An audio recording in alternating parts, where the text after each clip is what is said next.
Episode 12 of Perfect Crown opens with a shocking declaration from His Majesty the King. It's because the very first agenda of his reign will be the possible abolition of the monarchy itself. The announcement sends waves of fear and uncertainty throughout the palace, leaving everyone, including Choi Hyun and Hui Ju, anxious about the chaos that may follow. Yet behind the tension lies a quiet understanding between the royal couple. The king had already shared his plans with Hui Ju beforehand, and despite knowing the enormous consequences, she chooses to stand by his side. But Hui Ju also understands the brutal reality ahead. The royal family and the cabinet will never willingly surrender their power, leaving the king with only one weapon strong enough to challenge them: the voice of the people. Determined to crush that hope, Jongwoo works tirelessly to block the public survey the king desperately needs. He even goes as far as cutting off the palace's financial support to pressure the throne into submission. Refusing to let her husband fall alone, Huiju boldly steps forward and offers to personally cover the palace's unpaid expenses until they find a solution. Furious at her interference, Jongwoo retaliates by launching an investigation into the castle group's finances. Sensing the danger of his scheme, Hyungguk warns Huiju not to walk into Jongwoo's trap, while Taeju cleverly fights back by attending the summons in her place and subtly exposing the cabinet's abuse of power to the media. Amid the political storm, Huiju finds unexpected comfort in her family finally choosing to stand beside her. Their support catches her off guard, but deep inside, she admits that she likes the feeling of no longer carrying everything alone. In a heartfelt moment with her husband, she encourages him to keep fighting and never back down, proving once again that even in the middle of power struggles and betrayal, their greatest strength remains the unwavering trust they have in each other. As fate would have it, Yi Rang visits her father in prison, determined to officially sever all ties with him once and for all. After discovering that Yi Yoon already knew about the terrible crimes she committed, she begins to realize the kind of mother she truly wants to become. One who protects her son instead of dragging him deeper into darkness. But just as she prepares to leave, Sung-won drops a devastating revelation. Jongwoo not only knew about the deadly gas explosion, but he also helped lure Prince Ian straight into the trap. Outside the prison, Yi Rang is stunned to find Jongwoo waiting for her as if nothing happened. Calm and calculating, he offers her a ride home, but the conversation quickly turns into a chilling threat. He demands that she oppose the king's plan to abolish the monarchy during the royal family meeting. When Yi Rang dares to ask what would happen if she refused, Jongwoo mercilessly reminds her of the secret she has been hiding, the royal decree she concealed to place Yi-hoon on the throne. If exposed, both she and her son would be branded criminals and destroyed together. The tension reaches another level when Yi Rang confronts him about the gas explosion. Without hesitation or guilt, Jongwoo coldly admits that he tried to kill Ian, and shockingly declares that he has no intention of stopping. In that moment, the mask completely falls away, revealing just how ruthless and dangerous he truly is, willing to sacrifice anyone and destroy everything standing in the way of his ambition. Even though King Ian chooses not to involve Yi Rang in his battle against Jongwoo, Huiju decides otherwise. Determined to uncover the full truth, she meets with Yi Rang, who finally confesses everything and hands over the secret recording from their car ride. As Huiju listens to Jongwoo coldly admitting his crimes, her heart shatters, not because she suspected him, but because her worst fears are finally confirmed.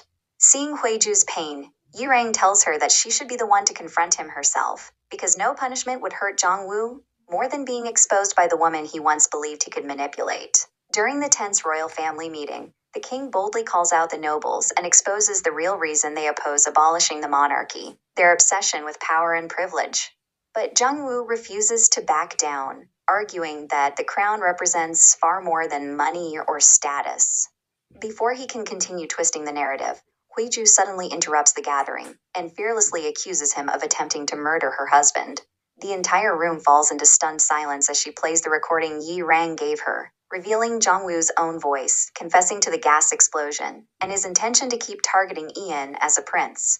As panic spreads through the hall, several family members desperately try to defend Jongwoo, unwilling to believe the truth standing right in front of them.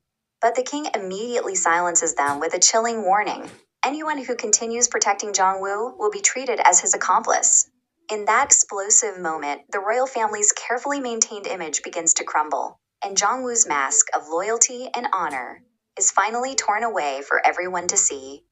In a private confrontation filled with bitterness and regret, Jong-woo finally reveals the true reason behind his actions. He admits that he tried to kill King Ian because he could not accept losing Huiju. Consumed by obsession, he shamelessly attempts to shift the blame onto the king, claiming that everything only fell apart because Yeon took Huiju away from him. But the king calmly destroys that excuse with a painful truth. Huiju was never Jong-woo's girlfriend to begin with, so there was never anything to steal.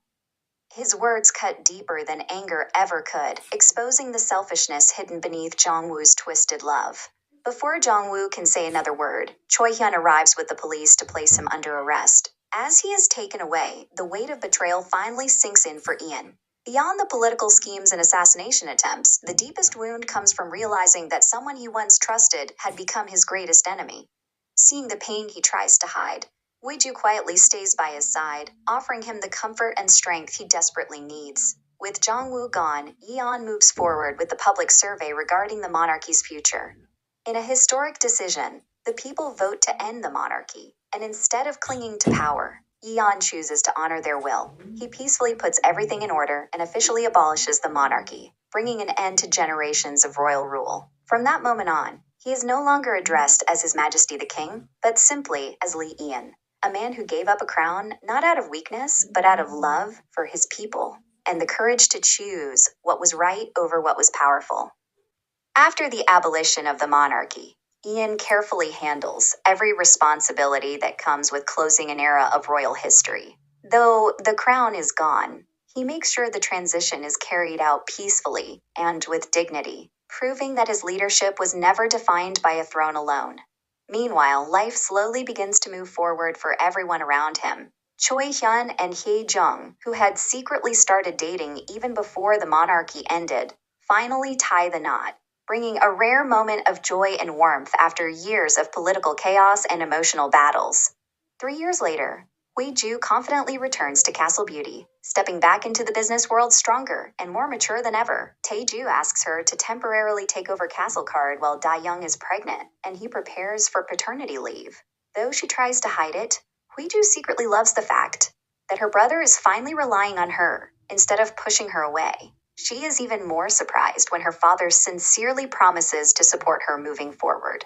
For the first time, he admits that he never wanted her to fail. He only wished for her to stop fighting everyone around her. He agrees to help her with the company's succession, as long as she continues proving her abilities through hard work and determination.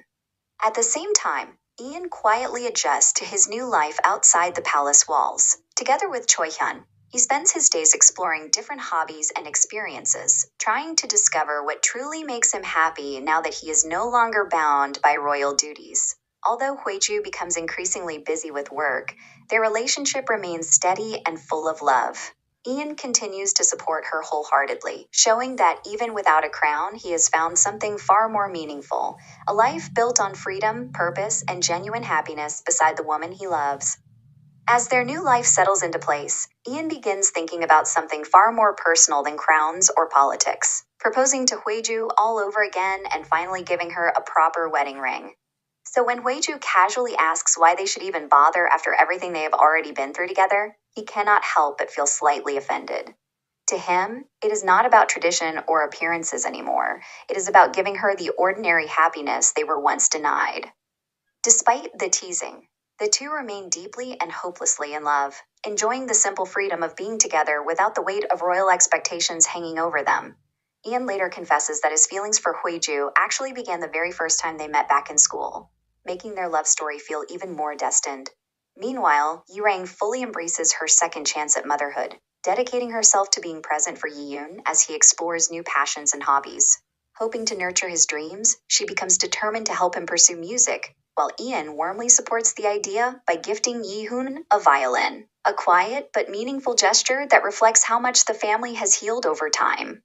In one of the drama's most emotional moments, Ian visits the royal exhibition showcasing the history he chose to walk away from. Instead of regret, he feels an overwhelming sense of peace and relief after giving up the throne. The crown that once defined his entire existence no longer owns him. Even when Huiju arrives late, he simply smiles, unbothered, because he has finally learned that love and freedom matter more than perfection or protocol. The series ends on a beautifully lighthearted note as Ian and Huiju attend a baseball game together, like any ordinary couple. When the kissing cam suddenly lands on them, they share a carefree kiss in front of the cheering crowd. This time, there are no royal rules, no public scrutiny, and no expectations forcing them to hide their feelings. For the first time in their lives, they are free to love openly, move at their own pace, and enjoy happiness without asking anyone for permission. A perfect ending for two people who sacrificed everything just to finally live as themselves. Perfect Crown delivers a powerful message about power, sacrifice, love, and identity. One of the most moving parts of the story is how Ian slowly realizes that crown, authority, and status can never truly define a person's worth. Even though Ian was born to rule, he ultimately chose humility over power and peace over control.